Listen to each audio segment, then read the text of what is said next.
Hello friends, welcome to another session of Home Tutor. I'm your personal teacher Nipa Nibin. In 9th standard chapter 1 of history, we study French Revolution. The first topic, that is an introduction to the French Revolution, has been already taken as our first video and uploaded. So please watch that video before you watch this one. And in this session, we'll be studying about the French society during the late 18th century. In 1774, Louis XVI of the Bourbon family of kings ascended the throne of France. He was 20 years old and married to the Austrian princess Marie Antoinette. Upon his accession, the new king found an empty treasury. Long years of war had drained the financial resources of France. Added to this was the cost of maintaining an extravagant court at the immense palace of Versailles.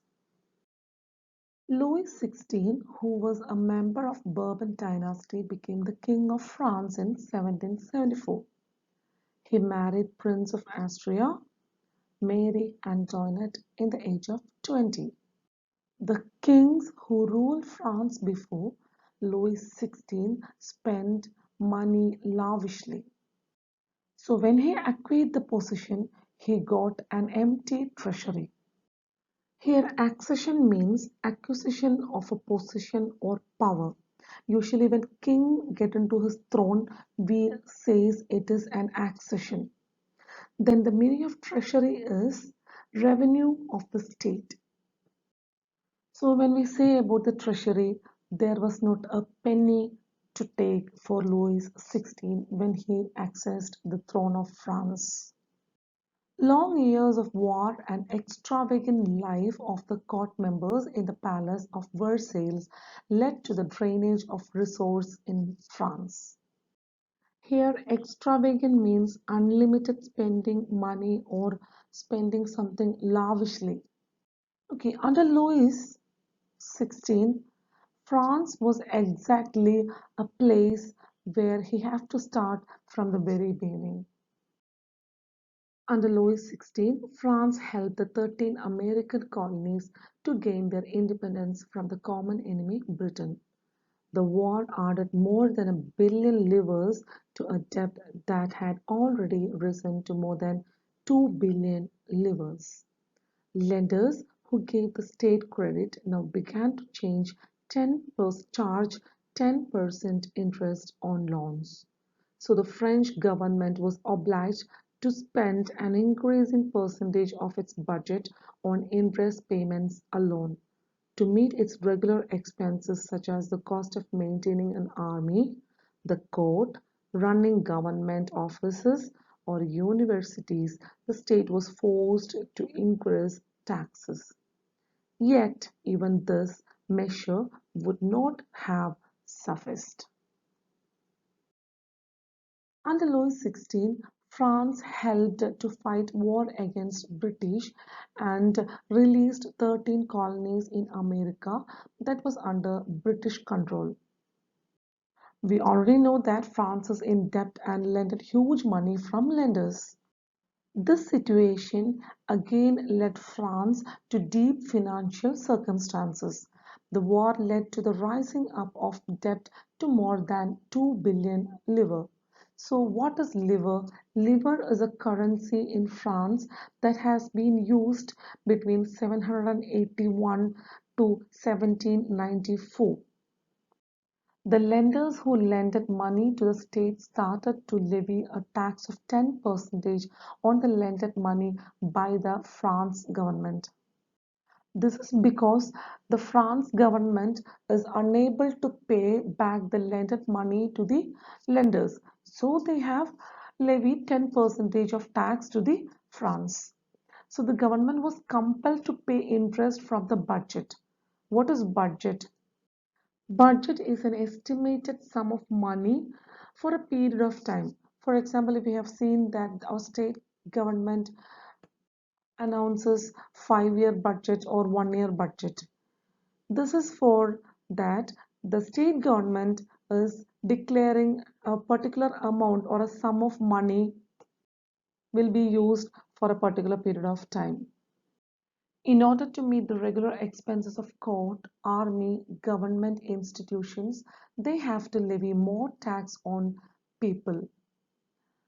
They levy taxes especially to the people in third estate, but still these measures were not enough to meet the expenses of France.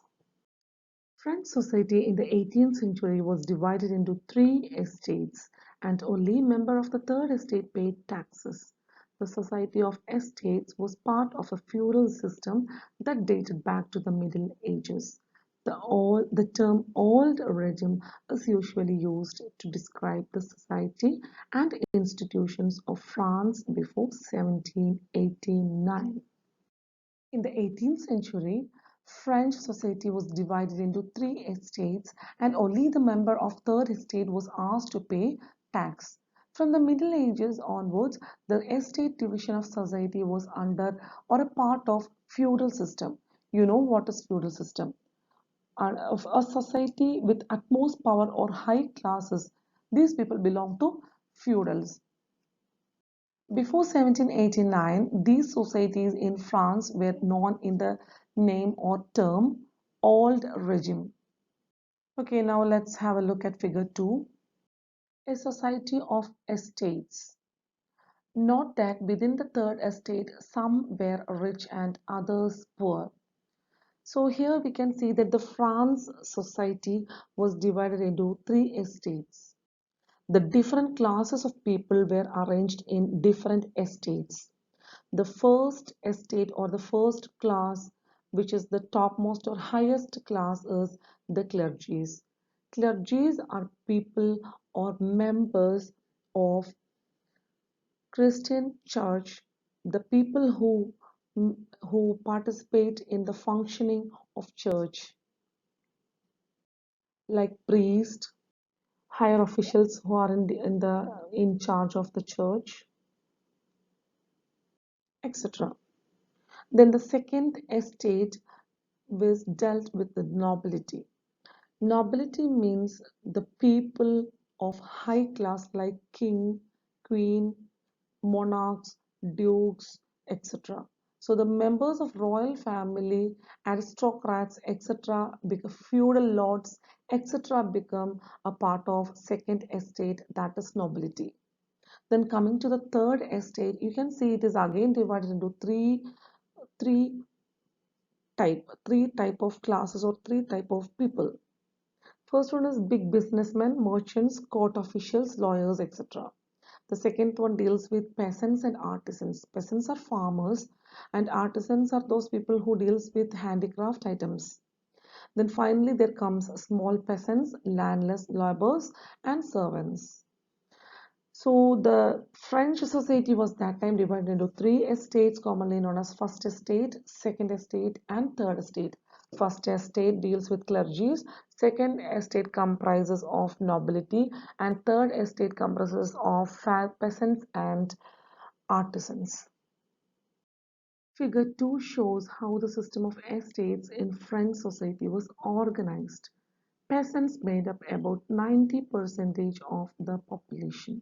However, only a small number of them owned the land they cultivated. About 60% of the land was owned by nobles, the church, and other richer members of the third estate. The members of the first two estates, that is, the clergy and the nobility, enjoyed certain privileges by birth. The most important of these was exemption from paying taxes to the state. The nobles further enjoyed feudal privileges.